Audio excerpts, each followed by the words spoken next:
Ya, bismillahirrahmanirrahim. Assalamualaikum warahmatullahi wabarakatuh. Waalaikumsalam warahmatullahi wabarakatuh. Apa kabar Sobat Peradaban dimanapun Anda berada? Ini adalah podcast untuk episode pertama di channel Sekolah Peradaban Cilegon. Ya, kali ini saya buka dulu maskernya ya. Jaraknya sudah jarak aman ya. Meja panjang ini. Meja panjang 2 meter ya. Baik, Sobat Peradaban dimanapun Anda berada, kali ini di podcast yang episode pertama ini kita kedatangan tamu, tapi bukan tamu sih sebenarnya ya. Kalau bisa dibilang ini adalah tuan rumah. Karena kali ini kita kedatangan bintang tamu atau langsung tuan rumahnya deh bisa dibilang ya, yaitu ada Bapak Beben Somantri ya. Ya, beliau ini adalah Assalamualaikum warahmatullahi wabarakatuh. Beliau adalah pengelola Sekolah Peradaban Cilegon dari mulai TPA, TK dan SD. Jadi untuk tingkatan di Sekolah Peradaban Cilegon ini beliau adalah penanggung jawabnya seluruhnya ya. Baik teman-teman, mungkin ada yang bertanya-tanya ya, kok kenapa tiba-tiba di channel Peradaban ini ada podcast gitu ya? Iya. Apakah mengikuti tren-tren yang sedang yang sedang kekinian gitu di dunia YouTube kali ini ya? Baik, kita langsung saja perkenalkan di sini ada Bapak Beben Somantri. Ya. Ya. Podcast ini Om, biar lebih jelas, ini untuk memperluas peran ya. Ya. Supaya Sekolah Peradaban ini selain berinteraksi dengan siswa yang di sekolah, kita juga bisa berbagi peran atau bahkan kita bisa mengundang peran orang lain melalui podcast ini untuk kebermanfaatan di pendidikan ini. Oh, jadi nanti bisa ke depannya kita bisa mengundang bintang tamu yang lebih Wah, lagi Pak ya? Kita undang profesor atau ahli-ahli di bidang-bidang tertentu. Tapi kita masih dalam konten pendidikan atau bagaimana dari Pak kita Beben awali sendiri? pendidikan, nanti perkembangannya kan pendidikan itu kan untuk kehidupan, jadi bisa hal yang lain gitu. Ya. Jadi kita pertama perkenalan dulu nih sebagai pengelola sekolah nih, saya Om Rizky gitu. Nanti kita berikutnya kita undang yayasan. Ya, Oke. Ini menarik sekali ya. Iya, yayasan. Tapi kenalkan juga kan selain di Cilegon, Peradaban juga di Serang. Iya, betul. Apa saja yang di Serang itu? Ya, kalau kita bicara Sekolah Peradaban memang bukan hanya di Cilegon tapi juga ada di Serang ya, teman-teman. Serang, ya. Kalau di Serang itu ada mulai dari TK, SD, SMP dan SMA yang boarding school, Pak. 4 ya? Iya, ada 4.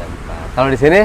Kalau di sini ada TPA, kemudian TK dan SD. Di sini 3 ya. Jadi kalau mau melanjutkan dari sini Serang. Bisa ke Serang. Iya. Atau ke sekolah yang lain juga. Atau ke sekolah yang lain juga bisa diterima karena di Peradaban ini sudah menjadi sekolah yang diakui secara negara ya. Sudah terakreditasi dan juga sudah mempunyai nomor induk sekolah nasional.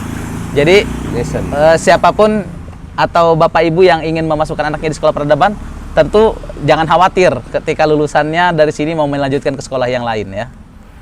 Tapi bangunannya kok begini amat katanya? Iya. Nah, nanti saya yang jawab itu ya. nanti Bapak yang jawab. Oke, baik Sobat Peradaban dimanapun Anda berada ya. Di podcast kali ini sesuai tadi sudah saya sampaikan bahwa di episode pertama ini kita akan membahas Sekolah Peradaban Cilegon ya. Baik, Pak Beben, di sini kalau kita bicara tentang sebuah lembaga pendidikan, tentu tidak akan lepas dari yang namanya visi dan misi. Ya. Nah, bagaimana penjelasan dari visi dan misi Sekolah Peradaban ya dari Bapak Beben Somantri selaku penanggung jawab Sekolah Peradaban Cilegon? Ya, kalau di brosur nih yang biasa dibagikan ya, atau yang biasa masyarakat dapatkan, ini diantaranya ada isi tentang visi dan misi sekolah.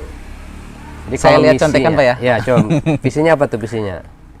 Ya, di sini visinya adalah menjadi sekolah masa depan yang melahirkan generasi yang berkarakter. Nah, kita perpendek aja ya. Ya. Masa depan, generasi, dan berkarakter.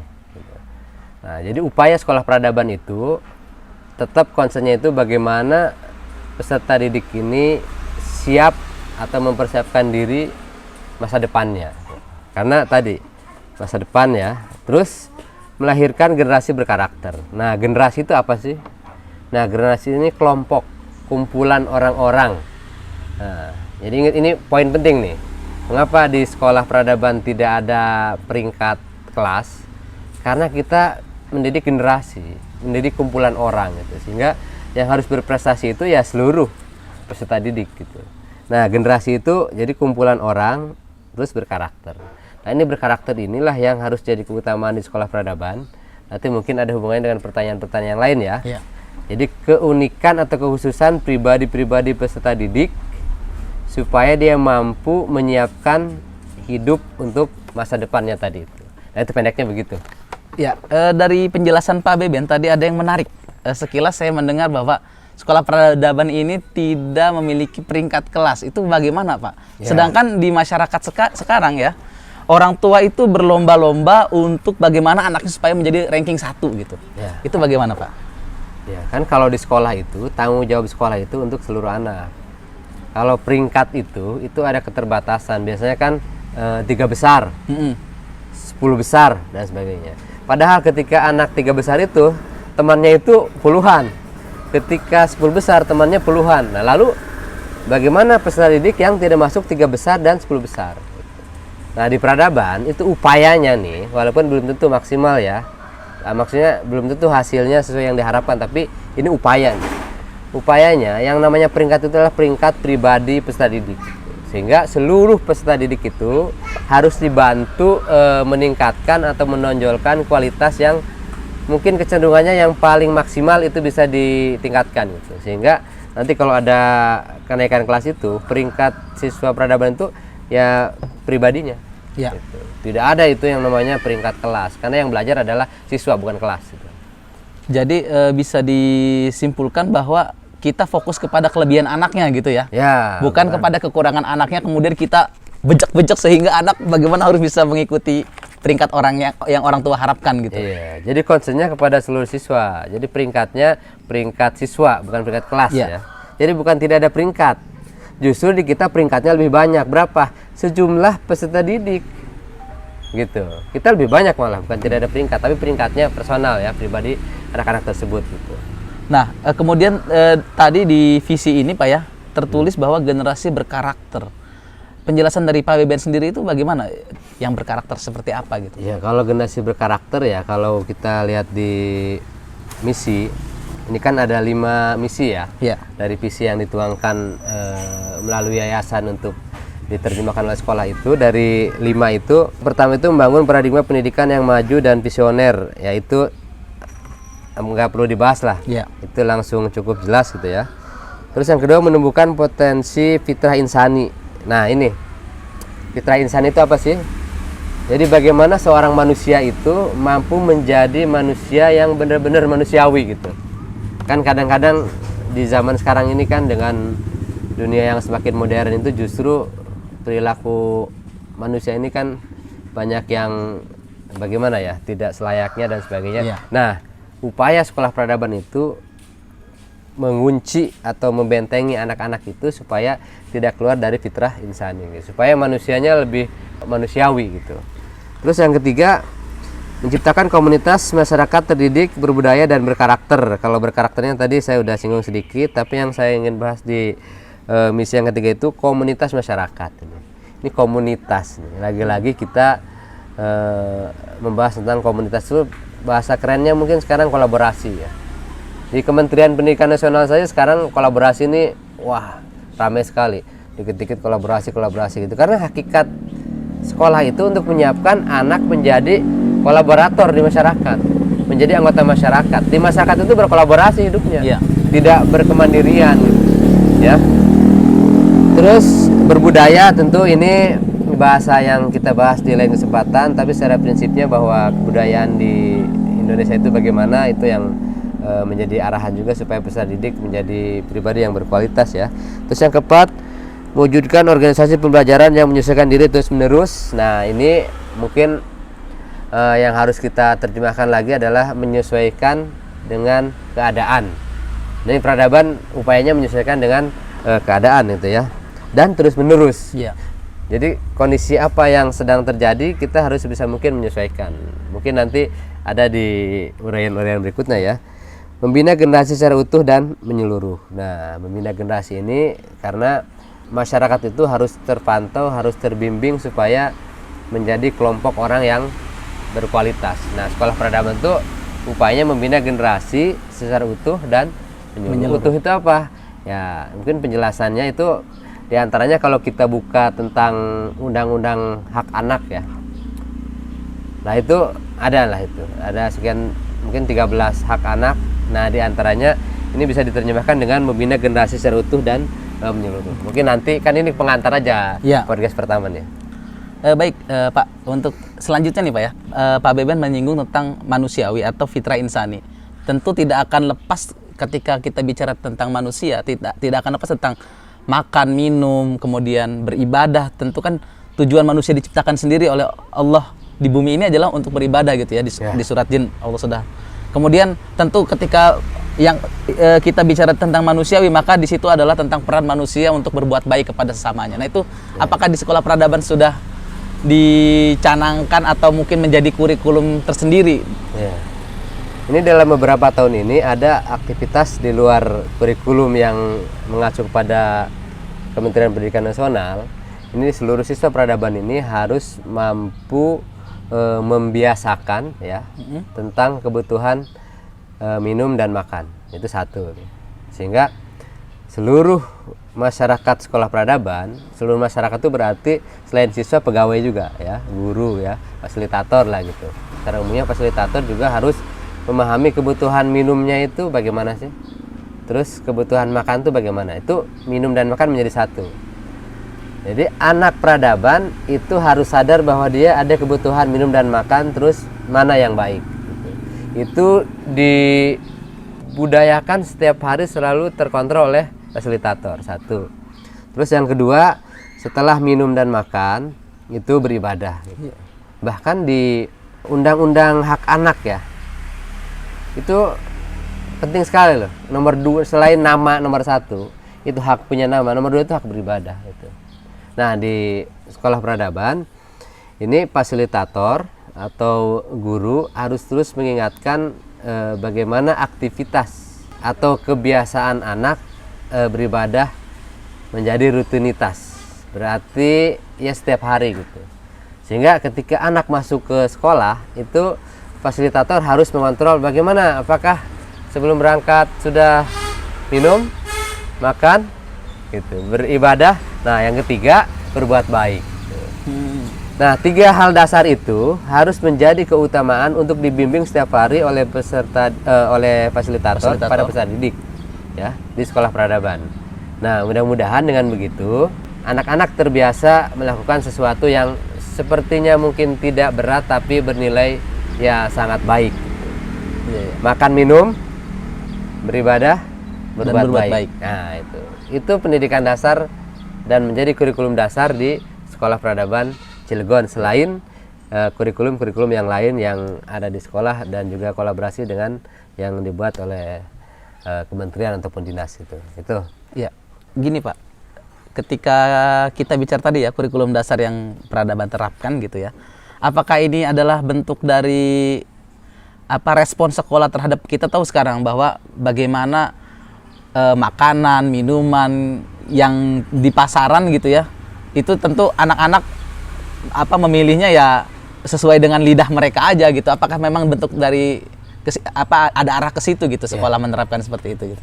Iya, kalau yang kita amati sih begini, anak-anak itu mengapa banyak sekali memilih minuman dan makanan yang mungkin ya, kan bisa juga enggak, mudah-mudahan berpotensi membahayakan karena memang yang disajikannya itu. Jadi kalau misalnya kita berkeliling lihat ke tempat-tempat umum, banyak sekali yang berjualan minuman dan makanan yang sepertinya mengandung hal-hal yang membahayakan gitu. Nah, tidak salah sih sebenarnya anak itu memilih itu karena yang disajikannya itu gitu.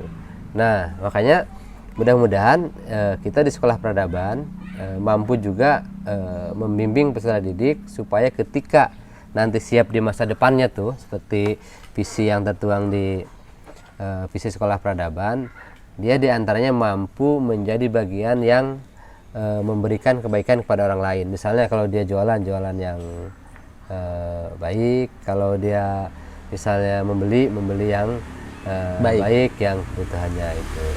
Tapi ini yang pokok ya, ketika hal-hal yang mendesak saya kira nggak jadi masalah gitu. Ketika membeli atau mengkonsumsi yang sebutannya minuman Ringan tuh apa? Minuman ringan apa ya? Ringan aja Ya, lah, pokoknya atau minuman ringan lah yang atau berasa-berasa makanan gitu ya. cepat saji Iya. dan sebagainya. Itu kalau kepepet sih tidak jadi masalah. Justru problemnya kadang-kadang bukan kepepet tapi disiapkan gitu. Disiapkan, dibawa ke satu tempat, bahkan dibawa ke sekolah. Nah, di peradaban kita mulai sedikit-sedikit ingatkan bahwa pilihlah makanan dan minuman yang baik untuk tubuh. Baik untuk tubuh, bukan baik untuk lidah. Nah, kita cari kolaborasinya. Buat lidah nyaman, buat tubuh juga nyaman. Nah, mudah-mudahan baik untuk ke sananya gitu.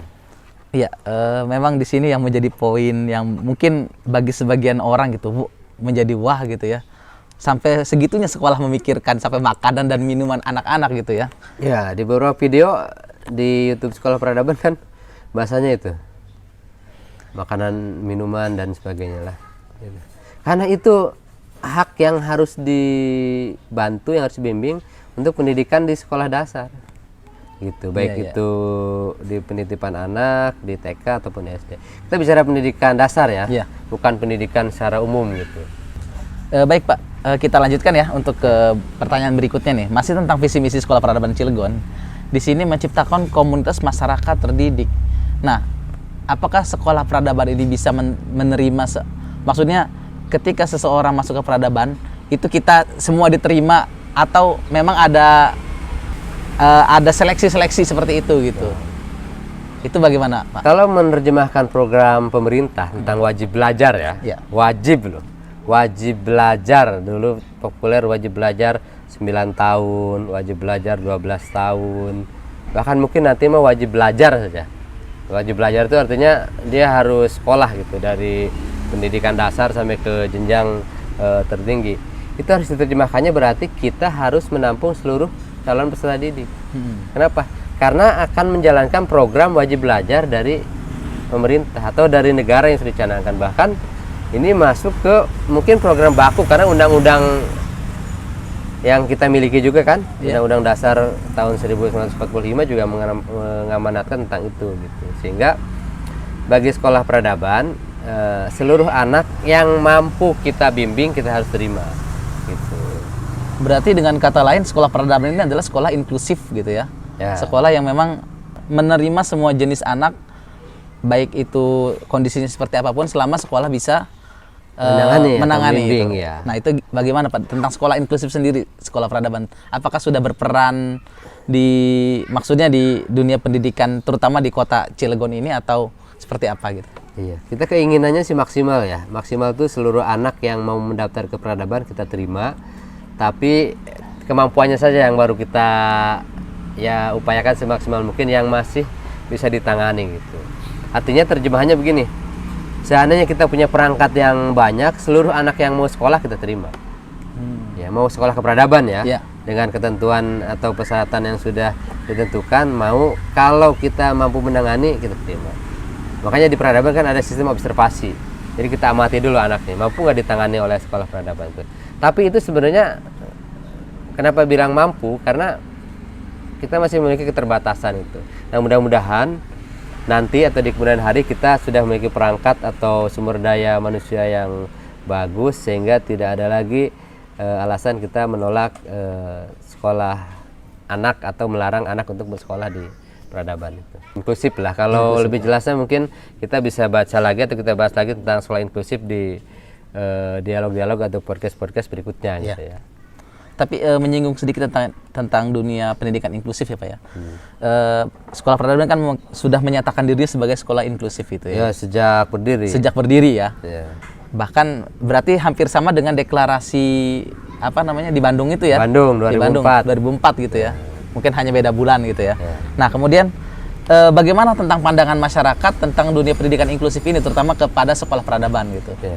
Nah, secara umum memang masyarakat belum begitu tahu ada jenis sekolah di luar sekolah yang disebut sekolah umum, sekolah khusus, atau dulu namanya SLB ya. Sekarang kalau di Banten tuh namanya sekolah khusus dengan sekolah-sekolah yang lain seperti SD, SMP, SMA, SMK, MTS dan sebagainya. Sebenarnya ada jenis sekolah yang inklusif ya.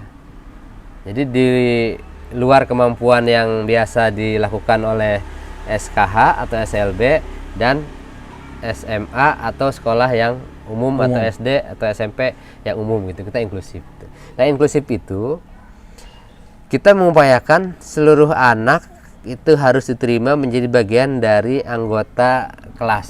Jadi tidak ada istilah dikhususkan gitu.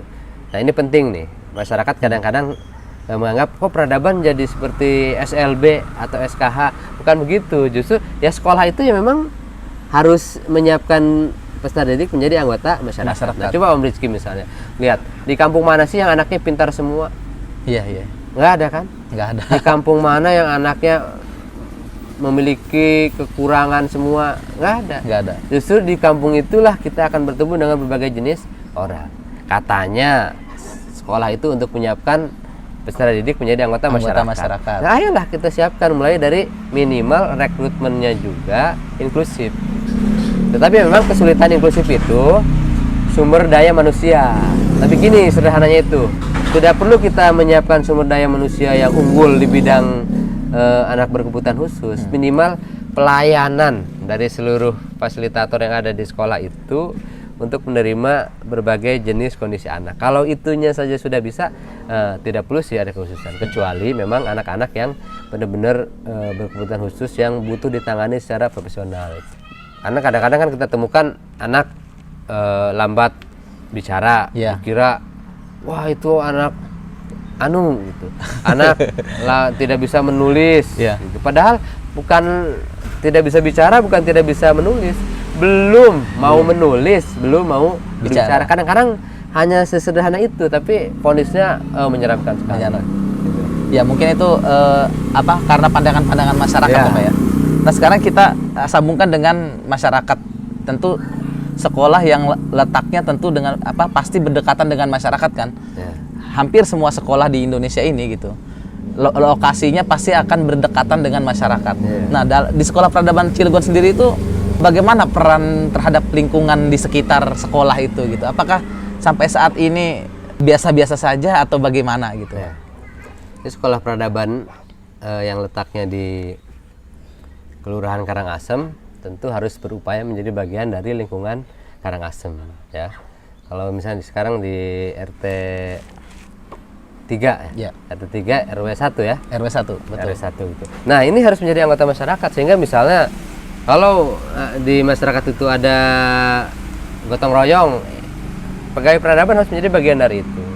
Kalau di RT 3 di lingkungan sekolah itu ada kumpulan ronda, ya sekolah peradaban harus ikut terlibat itu. Bahkan di peradaban itu kalau lihat pintunya ini lumayan banyak kan. Kita sering menghitung coba. Pertama pintu depan itu untuk umum. Yang kedua pintu kiri itu untuk masyarakat sebelah kiri. Berikutnya pintu kanan itu masyarakat untuk sebelah kanan. Pintu belakang masyarakat yang belakang. Pintu pinggir musola. Mengapa pintunya begitu banyak? Supaya akses masyarakat memanfaatkan sekolah peradaban itu bisa dengan mudah. Tentu dengan ketentuan-ketentuan yang tidak saling mengganggu ya. Itu banyak pintu itu. Nah, itu peran-peran pada masyarakat supaya kita mampu membuktikan bahwa memang sekolah ini hadir untuk menjadi bagian pembelajaran sebagai masyarakat gitu. Ini kecilnya nih, mikronya nih sekolah, makronya nanti ketika anak-anak lulus menjadi bagian dari masyarakat gitu ya. Ya, tadi tentang peran terhadap lingkungan ya, maksudnya lingkungan sekitar sekolah gitu Pak. Nah, sekarang bagaimana ketika kita berhubungan dengan masyarakat? Tentu tidak, ketika kita dengan masyarakat itu ada, ya pasti tidak akan jauh dengan budayanya gitu, budaya sekitar sekolah, atau juga tentang, ya yang paling ini sih mungkin dunia politik gitu ya. Apakah di peradaban itu juga menyinggung hal-hal seperti itu gitu? Tentang bagaimana memahamkan siswa harus peduli terhadap kondisi, ya maksudnya kondisi negara saat ini gitu. Nah, itu bagaimana Pak? Di belakang peradaban itu kan ada tempat membuat bata ya.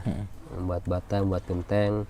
Nah, itu sekolah peradaban siswanya harus tahu kondisi itu dan belajar tentang itu, memahami tentang itu gitu. Terus yang menarik di depan sekolah nih, yang di depan ini yang terlihat atapnya ini kantor KPU ya, Komisi Pemilihan Umum gitu.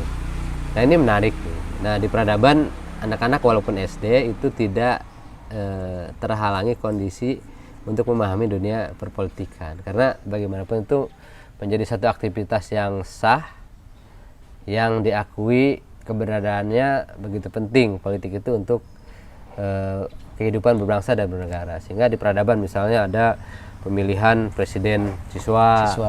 Gitu kan. Ketua kelas, seluruh anak harus menjadi ketua kelas. Ingat tuh, Om. Jadi setiap anak harus mengalami ya? Iya. Waktu SD pernah nggak jadi ketua kelas? Nggak pernah. Nggak pernah. 6 tahun loh, nggak pernah.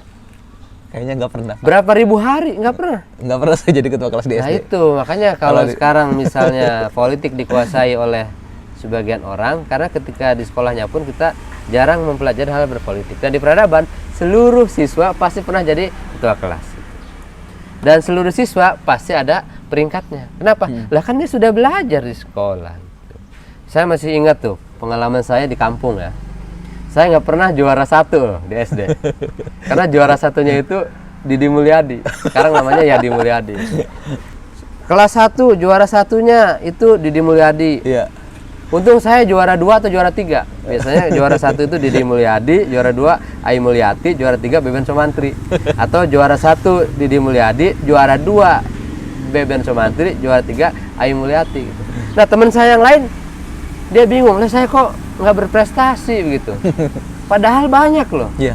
Ada yang pandai nyanyi, tidak dianggap dia sebagai juara nyanyi dan sebagainya. Kita bahas nantilah kalau itu ya. Kayaknya menarik gitu ya kalau kita membahas tentang itu semua ya. Jadi kalau kita bicara tentang dunia anak atau khususnya adalah dunia pendidikan dasar, memang sangat menarik sekali ya. Dari episode pertama saja ini saya sebagai pembawa acara yang memang sebagai bagian dari peradaban merasa menarik gitu, tertarik gitu dengan pembahasan ini gitu ya. Semoga yang sahabat yang di rumah juga atau yang dimanapun Anda berada, ketika Anda melihat video ini, Anda juga menjadi tergugah gitu bahwa oh seperti inilah dunia pendidikan dasar gitu ya, yang seharusnya dijalankan oleh seluruh sekolah gitu, dan berawal dari Sekolah Peradaban Cilegon. Baik, kita lanjutkan ya. Kita lanjut Pak. Ya. Di sini kan tadi ya tentang bagaimana Sekolah Peradaban juga bisa merespon kok anak SD ke politik-politik gitu ya. Kemudian juga harus tahu tentang lingkungan gitu.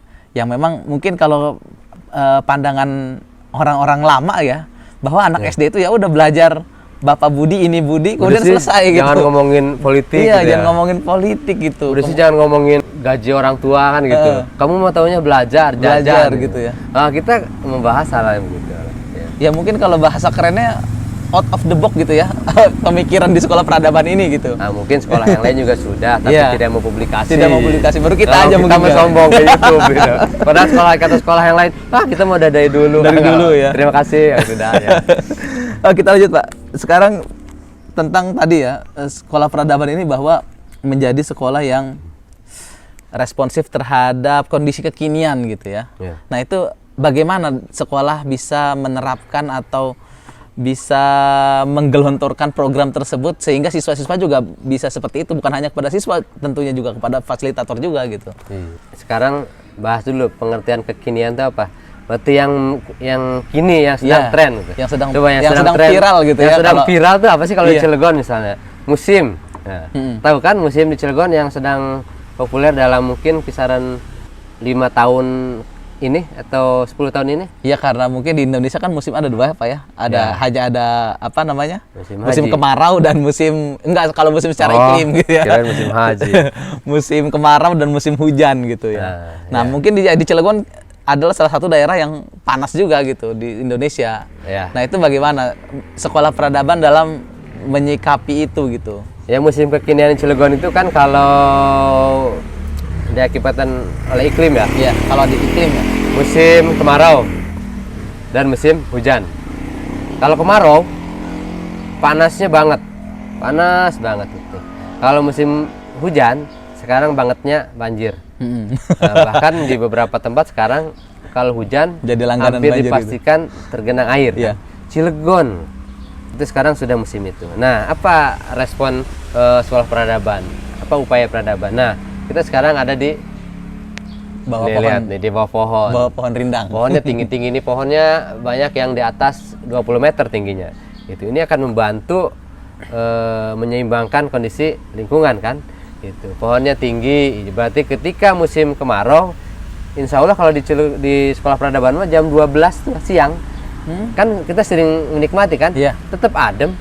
Tapi keluar dari sekolah panas. Nah ini kita harus mengajak nih kepada masyarakat Cilegon, upayakan kalau ada lahan yang tidak digunakan sebagai bangunan, tanamilah tanaman, syukur-syukur nanami pohon gitu. Nah terus ketika hujan tiba, banjir. Bahkan kita kan dulu pernah kebanjiran kan. Iya, di komplek itu pernah kebanjiran kan. Saya 3 kali ya. Saya 2 kali. Saya kebanjiran Baru karena pindah. Bapak baru pindah.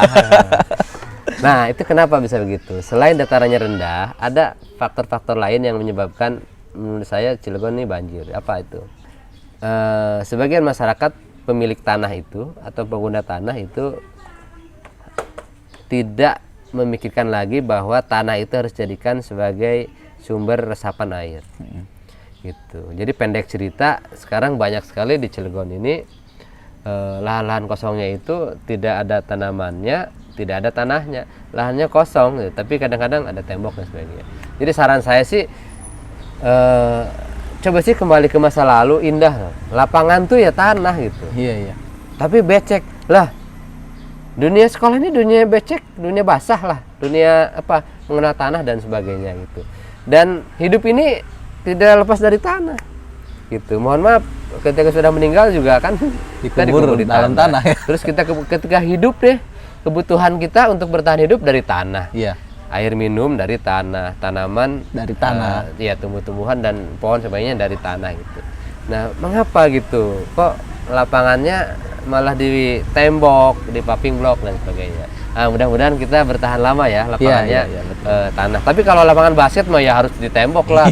Kalau lapangan basket di tanah gimana pantulannya? Kebayang gitu ya. pantulan Gitu. bola. Nah, terus yang berikutnya hubungannya dengan sanitasi ya, atau yang hubungannya dengan aliran air yang sudah tidak difungsikan gitu. Nah, nanti kita bisa lihat di peradaban itu hampir seluruh air yang bekas digunakan itu mengalir langsung ke tanah dulu. Gitu. Baru sisanya itu ke solokan itu. Misalnya wastafel-wastafel di peradaban itu hampir seluruhnya itu langsung mengaliri ke tanah langsung. Tanah dulu gitu. Kalau yang berlebih mungkin itu ke solokan. Bukan dibalik gitu. Air langsung ke solokan, berlebih ke tanah. Nah, itu jadi banjir. Iya betul. Gitu. Beda tuh. Air yang bekas digunakan jatuhnya ke tanah, itu akan masuk ke dalam tanah, dan sebagian atau syukur-syukur mayoritas tersimpan di tanah, itu sisanya baru ke solokan. Berbeda dengan air yang bekas digunakan langsung ke solokan, nanti dari solokan terus penuh ke tanah, itu namanya banjir. Iya, gitu. betul. Sehingga kondisi kekinian menghadapi lingkungan, nah kita pembuangan air itu mayoritas langsung ke tanah dulu. Nah, adapun yang masuk ke solokan yaitu kelebihannya, tapi upayanya kita udah dimasukkan dulu ke tanah di sekitar sekolah. Itu kondisi kekinian yang lainnya gitu. Terus juga menghadapi pandemik juga sekolah peradaban bersama dengan masyarakat berkolaborasi membuat kebun ya. Karena bagaimanapun juga cabai katanya mahal kan gitu. Kebutuhan tanaman untuk dimakan yang lainnya juga mahal gitu. Ini kita kolaborasi dengan masyarakat di RT 3 dengan kelurahan gitu. Dengan Pak Dokter juga tuh. Jadi pinjemin tanahnya. Terima kasih loh Pak Dokter ya. Dokter Jadi memang Dana itu Hamzah, ya. sebagai peran peradaban terhadap lingkungan, terhadap masyarakat gitu ya. Dan kekinian. Sedang sulit nih. Iya. Gitu. Akhirnya buat kebun. Iya baik Pak. Satu lagi mungkin ya. Karena mungkin khawatir ini podcast kelamaan nanti. Iya, nggak ada yang nonton loh. Iya, khawatir nggak ada yang nonton juga kelamaan ya. Satu lagi mungkin pertanyaan yang menarik gitu ya. Sekolah peradaban ini salah satu sekolah yang ketika ada bencana alam itu langsung terjun ke lokasi, bukan hanya kan mungkin kalau kita lihat beberapa lembaga gitu ya, itu mungkin hanya membawa bantuan selesai gitu, kasih ke posko yang ada di sana. Tapi yang sekolah peradaban ini turun langsung membantu masyarakatnya, maksudnya bukan hanya turun itu tapi ikut membersihkannya, ikut itu. Nah itu bagaimana itu Pak? Ya berbagi peran aja. Kalau tadi yang lain kan tugasnya membawa bantuan, menyerahkan, itu tugas sosial juga gitu. Nah kalau pegawai peradaban gitu, kita memang upayanya menyiapkan dulu, mencari bantuan, gitu ya, mengumpulkan, langsung mendistribusikan, bahkan kalau kita sempat juga melihat potensi apa yang harus dilakukan itu. Di kondisi tertentu kita kan nggak bawa bantuan barang kan? Iya. Kita malah nyewa anak-anak muda untuk berangkat tenaganya gitu. Nah, itu sih menyesuaikan aja gitu. Mana yang mungkin bisa dilakukan, yang paling dibutuhkan dan kita memilikinya kita lakukan itu. Gitu. Sehingga kondisi tertentu kita sama tugasnya mengantarkan barang. Kondisi tertentu kita menampung barang doang, bahkan yang antarkan orang lain. Di kondisi yang lain juga bahkan kita barang kita tidak bawa, kita malah mencari orang ya untuk terlibat bersama-sama membantu masyarakat yang terdampak gitu. Nah, ini upaya saja. Mengapa begitu? Ya, dunia pendidikan harus terlibat di berbagai kondisi kalau kita memungkinkan dan sanggup gitu. Gitu. Baik Pak, mungkin untuk kali ini cukup ya. Nanti ada episode selanjutnya dengan bintang tamu yang berbeda gitu ya. Nanti mungkin dari Pak Beben juga selaku pengelola sekolah juga ada masukan-masukan untuk siapa saja yang akan selanjutnya menjadi bintang tamu di podcast ini gitu. Ya, kita kan sekarang mulai perkenalan nih. Iya. Perkenalan tentang Sekolah Peradaban secara singkat. Nanti kita di pertemuan berikutnya kita hadirkan nih yayasan nih. Ya, ada Pak Toto, ada Pak Gopar, ada Pak Ayat, ada yang lain juga, ada Bu Nihla, ada Bu Lela dan yang lainnya. Mudah-mudahan ini kegiatan yang akan memperluas peran Sekolah Peradaban di kehidupan. Karena kita sementara ini kan berfokus di pembimbingan siswa kan, nah, memperluasnya dengan acara-acara seperti ini. Kita juga nanti undang yang ahli-ahli di bidang tertentu yang berhubungan dengan dunia pendidikan. Ya, kan banyak kita berrelasi kan. Ya, Sobat Peradaban, alhamdulillah hari ini kita sudah memulai untuk episode pertama ini. Semoga Sobat Peradaban juga bisa mengambil pelajaran ya apa yang sudah kita bahas dari sini tentang Sekolah Peradaban Cilegon, dan tentunya juga bagi sekolah orang tua yang menonton acara ini juga yaitu mungkin sedikit gambaran tentang Sekolah Peradaban Cilegon yang selama ini tidak diketahui gitu ya. Mungkin ini saja untuk episode kali ini. Terima kasih Pak Beben sudah memberikan penjelasannya.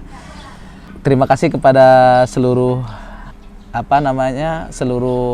kru yang bekerja ya. Aduh, mohon maaf ya kalau bicara aja ini masih belibet karena ini adalah episode pertama, jadi masih belum terbiasa gitu ya. Supaya terlihat berikutnya jadi bagus gitu. Kalau sekarang bagus, berikutnya nggak kelihatan bagusnya gitu. Ya, kru. Baik, terima kasih. Jangan lupa di subscribe channel ini, di like dan di share tentunya ya. Kita bertemu lagi di podcast Sekolah Peradaban Cilegon selanjutnya, insya Allah dengan topik dan bintang tamu yang berbeda ya. Terima kasih atas segala perhatiannya. Wassalamualaikum warahmatullahi wabarakatuh. Waalaikumsalam warahmatullahi wabarakatuh. Semuanya ya.